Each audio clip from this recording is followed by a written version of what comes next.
की भाषा, प्रजातंत्र के शास्त्र की भाषा। हिंदी भाषा राष्ट्र की भाषा, प्रजातंत्र के शास्त्र की भाषा।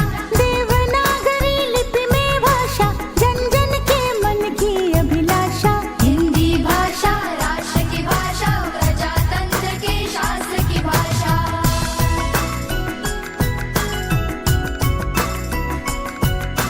भारत की सारी भाषाएं इस भाषा की बहनें हैं। भारत की सारी भाषाएं इस भाषा की बहनें हैं। मुकुट राष्ट्र भाषा का सिर पर शोभित इसके गहने हैं। पढ़े वही जो दिखे, सुने वही जो लिखे। पढ़े वही जो दिखे, सुने वही जो लिखे। ये विशेषता हिंदी ने पाई है। संपूर्ण राष्ट्र के जनमन में हिंदी से एकता आई है। हिंदी भाषा राष्ट्र की भाषा, प्रजातंत्र के शास्त्र की भाषा।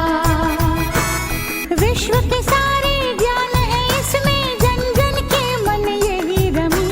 जन जन के मन यही रमी। मृदुल प्रकृत संगीत भरी, मन भावन पावन प्रीति भरी। पावन पावन प्रीति भरी। भारत की अक्षुण्ण एकता को हिंदी से मिली महत्ता। सच है एकता की प्रतीक हिंदी है। हिंदी है। आधुनिक भारत की शक्ति हिंदी है। हम धन्य हुए, मूर्धन्य हुए, स्वतंत्रता